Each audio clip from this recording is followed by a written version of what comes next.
Hey everyone, this is Eric, and today we will be discussing the three means of persuasion. These are sometimes referred to as the three modes of persuasion. These are given to us from Aristotle in the text called Rhetoric, and we were able to get some of these quotes from this website below.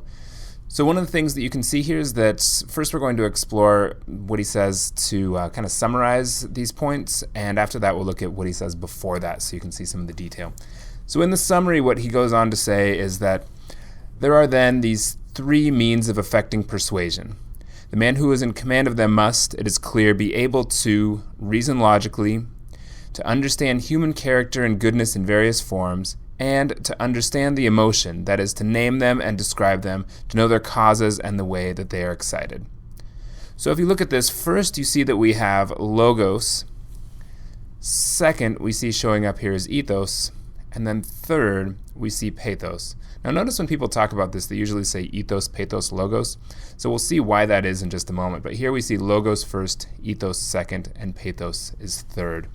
Again, these are Latin words, so if you're looking at any of the translations, usually these terms themselves don't really show up, so you have to kind of find where they are discussed in the book itself, but in the English version. So if you wanted to see exactly how, so this is a summary, right? So when you look back at this, you see that these are, this is a more concise version of what it was that he was talking about before. So here's what he says. He says, of the modes of persuasion furnished by the spoken word, there are three kinds. The first depends on the personal character of the speaker. The second, on putting the audience into a certain frame of mind. The third, on the proof or apparent proof provided by the words of the speech itself. Now notice here we have ethos first, pathos second, and logos third. This is the way that people typically talk about this. And notice here we're talking about them as the modes of persuasion, as opposed to in that first summary there, we had it as the means of persuasion.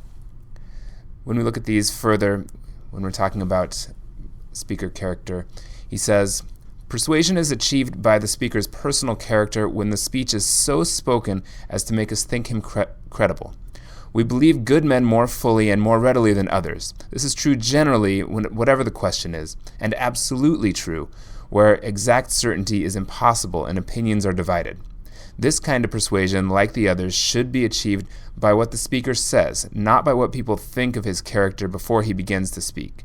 It is not true, as some writers assume in their treatise on rhetoric, that the personal goodness revealed by the speaker contributes nothing to his power of persuasion. On the contrary, his character may almost be called the most effective means of the persuasion he possesses.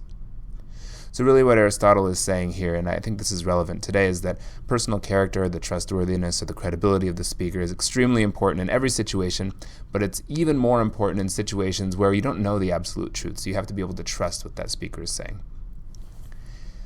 The second elaboration that he says here is, secondly, persuasion may come through the hearers when the speech stirs their emotions.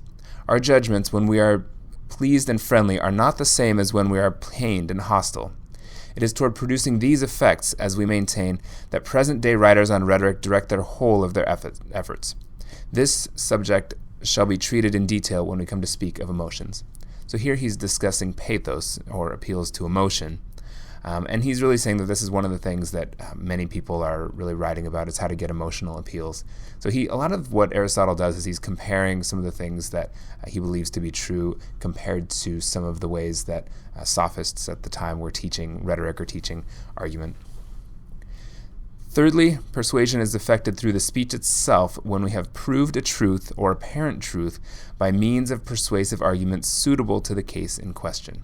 So here we're looking at being able to prove a truth or apparent truth through arguments, and really what we're saying here is logos or logic. So as you can see, these three elaborations here, we have ethos, pathos, and then logos.